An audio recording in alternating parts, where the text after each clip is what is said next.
and we bring in the play-by-play voice of the NBA, and that is Mike Breen. Hello, Mike. Hi. How are you? Are you going to miss the Mets and the Nationals tonight because you have to call Game 1? I'll be checking the score. During the game? But unfortunately, I will miss it. Will you? No. Of course not during the game. But you'll have your producer in your ear saying the Mets. I'll have somebody give me scoring updates, yes. But tomorrow night, I'll be able to watch it. Will you go? Because it's an off night, and the game's on ESPN. Perfect. All right, so we had UB Brown on yesterday, and we asked him flat out, does Toronto have any chance to beat Cleveland? He said no. Do you believe they have a chance to win this series? I've always been, when anybody asks me that stuff, I always say, of course they have a chance. And, you go into, you never know what's going to happen in Game 1. What if somebody, hopefully not the case, but somebody key turns an ankle? What if somebody gets in foul trouble and can hardly play or plays very few minutes, and then all of a sudden there's the upset win in Game 1? So, yes, there's obviously a chance. But I can never remember in my years covering the NBA when two teams met in the playoff series that were separated by one game during the regular season. Right. Yet the team that had the one less victory was given zero chance, not just to win the series, but in many cases to win a game. I've never seen that before, that there's such a disparity between two teams that finished one game apart during the regular season. It's pretty amazing when you think of it. And a lot has to do with how great the Cavs played over the first two rounds and the way they turned it around after they made the coaching change, even though they were playing good basketball before. But I find that pretty incredible. And, Toronto's playing with house money now. All the pressure is pretty much off. Everything would have been a disappointment if they lost in the first or second round. But the pressure's off now. So I think it might be a little more entertaining than we think. Yeah, and I think you answered part of it, Mike, is just the Cavs are 8-0, and they really disposed of their teams as quickly as you possibly can, and yet Toronto on the other side just didn't seem like they handled prosperity well. A couple of times they'd get to overtime and be a no-show in overtime. They didn't seem to dispose of their opponents as easily as maybe they should have based on what their overall record was. So do you think it's a combination of those two that maybe Toronto didn't live up to expectations in the postseason so far? No question, Don. No question. I mean, they lost Game 1 at home in both series. Right. And then, in Game 5, the big Game 5 against Indiana, they were down 17 and had to come back and win. And obviously in the Miami series, a couple of overtime games, a couple of close games. So they didn't play well. And their two star players, up until the last few games, shot historically bad for the playoffs. So I also think that they could play so much better. But I think the fact that, they were so up and down during the first two rounds, although you can, on the positive side, say whenever they really needed a big performance or a big win, they got it. But that uneven play compared to the dominant play from Cleveland is what's brought this on. All right, who slows down LeBron? Who do they put on LeBron? Well, DeMarre Carroll is one of the better defenders in the league, certainly in the East. He's got size, he's got quickness, he's not afraid. And he's done a pretty good job on him in the past.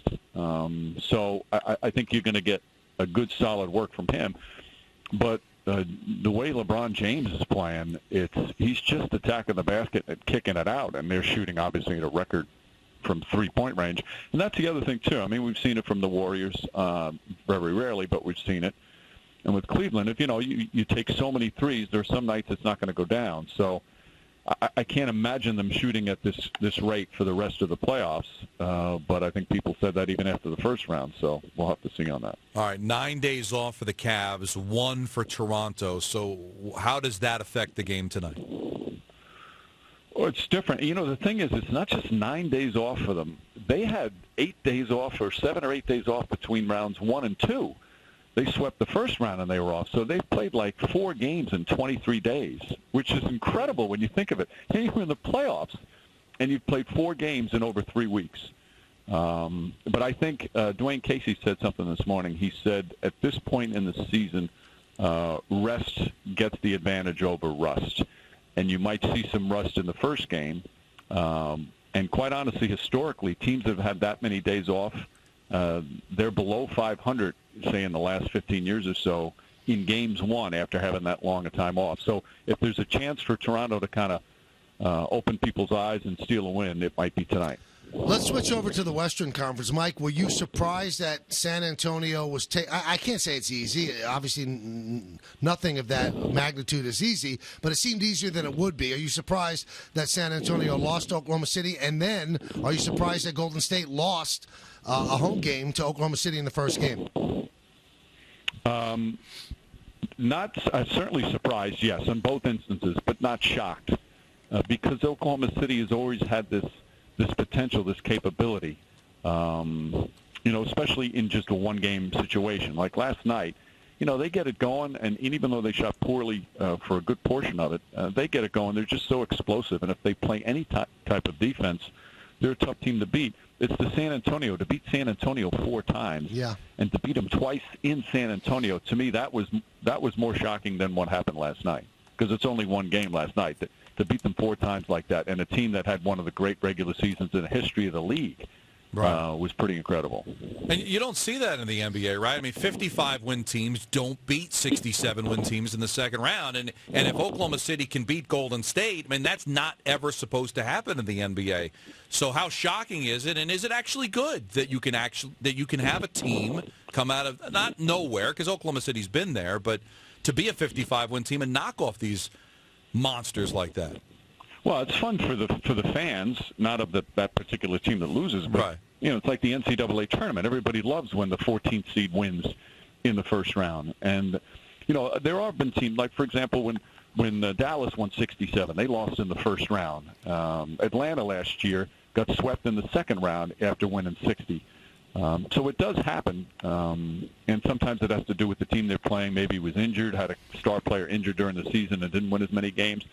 But for it to happen to San Antonio, the premier franchise in terms of being prepared and playoff success, that's the thing that was so surprising. Mike, do you believe that Golden State might have found its athletic match? I don't know if they have the same amount of talent, but there's a lot of athletes on Oklahoma City that maybe they can match up better with Golden State than other teams do.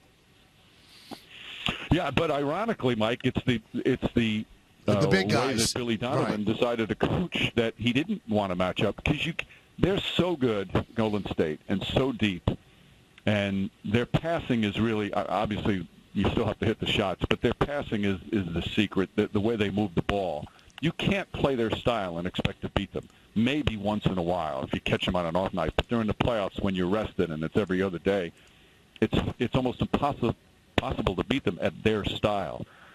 So I thought, and it's a little bit of a gamble, but what Billy Donovan did said, hey, you know what?